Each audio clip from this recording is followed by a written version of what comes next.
Crônicas do Amanhecer, por Feijão Centro Espírita Allan Kardec de Balneário Gaivota, 20 de junho de 2020.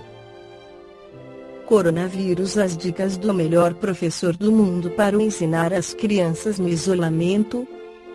O queniano Peter Tabichi, eleito o melhor professor do mundo no ano passado, compartilhou com a BBC dicas do que fazer para educar as crianças em casa durante o confinamento causado pela pandemia do coronavírus.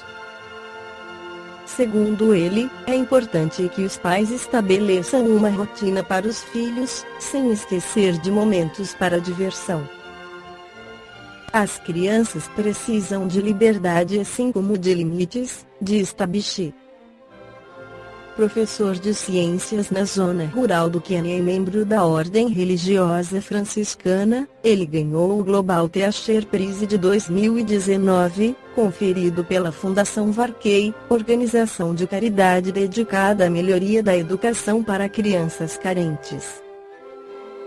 Tabichi foi elogiado por suas realizações em uma escola sem infraestrutura, em meio a classes lotadas e poucos livros didáticos. Ele quer que os alunos vejam que a ciência é o caminho certo para ter sucesso no futuro. O prêmio, no valor de $1 milhão e 5 milhões de reais anunciado em uma cerimônia em Dubai, reconhece o compromisso excepcional do professor com os alunos em uma parte remota do Vale do Rift, no Quênia. Tabichi doava 80% de seu salário para apoiar os estudos dos seus alunos, na escola secundária Keripumiche Bay, no vilarejo de Puani. Se não fosse a ajuda do professor, as crianças não conseguiriam pagar por seus uniformes ou material escolar.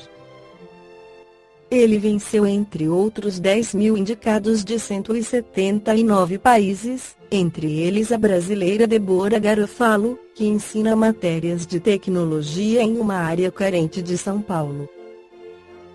Educar é bem diferente de instruir. Instruir é dar conhecimentos, informações, tarefa essa compartilhada com a escola. Educar é formar caráter, edificar homens de bem, e essa missão é exclusivamente da família. Relegá-la a segundo plano ou transferi-la para outros setores da vida será, sem dúvida, escancarar um abismo diante dos filhos, com enorme possibilidade de queda dentro dele, muito provavelmente sem se encontrar o caminho de volta tão cedo. Segundo Humberto Mariotti, no livro Educação Espírita, educar é transmitir ensinamento e instrução tanto à criança como ao adulto, com base num programa de estudos. As matérias que o constituem correspondem a conceitos científicos, sociais e religiosos dominantes, quer dizer que são matérias tendentes a conformar um tipo mental de homens que não discorde ou destoe das modalidades sociais tradicionais. É um ensino baseado em interesses humanos e não no conhecimento do indivíduo, nem está em relação com a verdadeira natureza e constituição do homem. A educação intelectual forma o pensador. A educação filética ou dos sentimentos forma o filantropo. A educação moral forma o homem. A educação cívica forma o cidadão. A educação espírita é a síntese de todas essas formas, que nela se reúnem como um feixe de forças integrando a criatura humana na plenitude da sua natureza. Os que se rebelam contra o patriotismo e o civismo, em razão das explorações que se fazem dessas palavras, revelam curta compreensão do problema. Fazem como os que abominam a medicina por causa dos maus médicos, e os que combatem a religião por causa dos maus religiosos. A formação do homem é complexa porque bastante complexa é a natureza humana.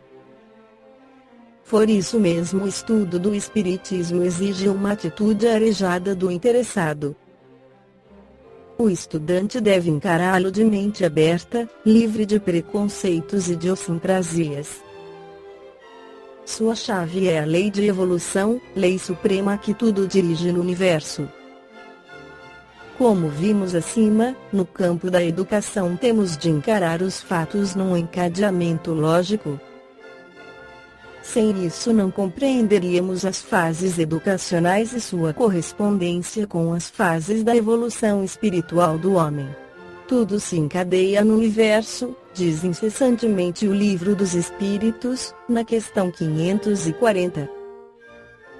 À luz do Espiritismo, o ser humano reclama um novo tipo de ensino primário, secundário e superior.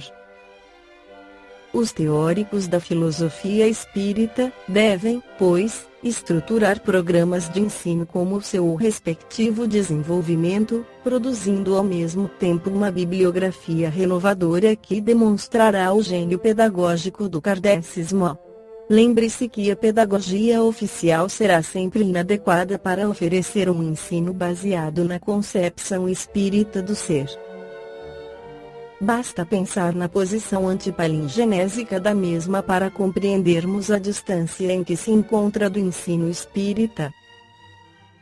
A educação espírita é elaborada na base de relações fraternais entre professores e alunos, poderia estabelecer-se em razão das três premissas seguintes: uma educação espírita deverá preparar e capacitar o homem, demonstrando-lhe que é um espírito encarnado que evolui palingenesicamente, o que o ajudará na luta contra a imperfeição humana, contra o ceticismo e niilismo e até mesmo contra a ideia da morte e do nada eternos, como sustenta o existencialismo ateu.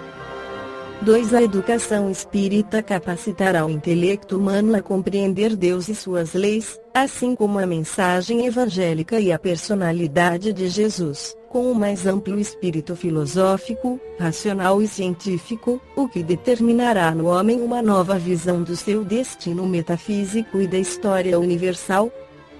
3. Os professores e acadêmicos espíritas penetrarão, pelos ensinos do Espiritismo, no mais profundo do espírito encarnado para nele descobrir o grau de evolução alcançado, o que lhes permitirá dar-lhe ensinos de acordo com a sua capacidade de assimilação nessa fase de sua evolução, sem violentar a sua inteligência com noções, conceitos e questões antirracionais que não encontrem ressonância em seu estado anímico e intelectual.